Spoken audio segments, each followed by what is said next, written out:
What up, Midgard? My name is Daniel Cumming and welcome to your weekly Monday rune reading. So what I'm going to do is just shuffle the cards. I'm going to lay out 3 sets of cards and you will choose one set of cards, and that's going to be your reading for this week. Now what I'd ask you to do is just take a few breaths in and out the nose before you choose. So allow probably about 15 seconds for you to choose your rune set. And once you choose, don't think about it too much. Stick with that pair of runes. So this is number 1, number 2, number 3. Don't think about it too much. Just take a nice big breath in through the nose and out through the nose. And choose your set.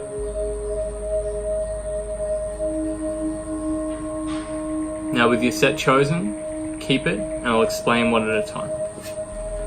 So Rune Set 1. So this first rune is actually the root rune. So we have Yera here.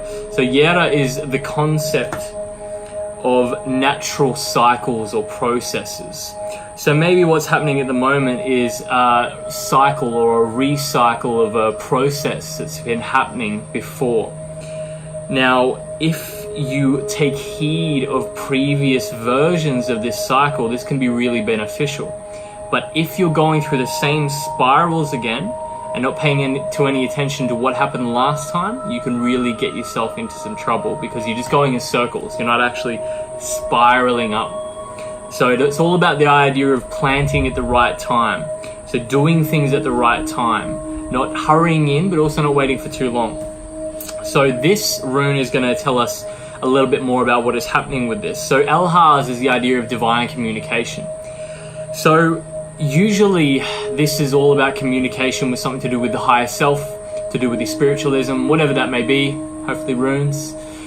But this may mean that there's some sort of cycle going on, that you're maybe stuck in a rut, or maybe it is a good time for you to do something in range of this, but you need to be aware of your previous patterns. And there's a book by Dr. Joe Dispenza that talks about you can't actually change yourself if you're doing the same things every day. So maybe one little thing, one little change will set in motion the person that you're trying to be, that may connect you with that higher purpose a little bit more.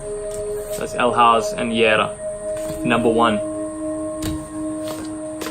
Number 2, so Isa. Isa is the idea of contraction. It's the idea of stillness, of focus. So positive aspects of this may be really honing in on one particular thing. Negative aspects might be getting way too inward or losing focus of the whole picture. Now with Awaz involved, we're talking about the idea of partnership here. So maybe if this is involved with partnership, you really need to hone in on a partnership.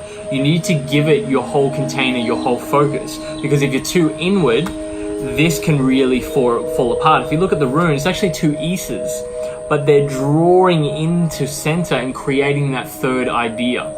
So yes, it's important in a partnership to have 2 strong egos. The ego isn't necessarily a bad thing. Ego is more a sense of purpose of who we are. So ego gets a bad rap, but can be very positive aspects of the ego, can also be negative aspects. But in order to make this foundation strong, the individuals need to be strong as well.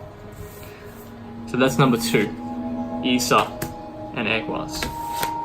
Number 3, Dargaz. Dargaz is the idea of 2 conflicting ideas, finding some synthesis in between. So it's similar to the idea of Awaz, but this is the whole process that's going on. So this is actually that ongoing changing focus and process.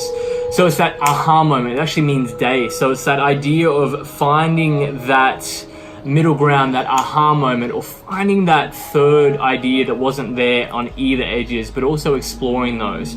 So when you find that middle ground, it's not actually being about being warm and temperate in the middle. It's actually embracing those 2 opposites of fire and ice, or those 2 polars. So when it comes to Laguz, so Laguz is the idea of overcoming an obstacle. So it's that boat about to go over a wave. And A positive aspect of Laguz would be that growth that you get from that transition of one state of being over the wave to the other, right? But if you're pulling away from that, so maybe if you're staying in that warm, temperate environment, or maybe staying in those calm seas, you're not going to get that opportunity to overcome that wave. And it's really that overcoming and that transition of one state of being to another that really gives us that clear aha moment and that enlightenment, I suppose you could call it, that we seek. So don't be afraid of the wave, but make sure you're prepared and that your ship can handle it, and you'll be fine. So that's the Monday rune reading for this week.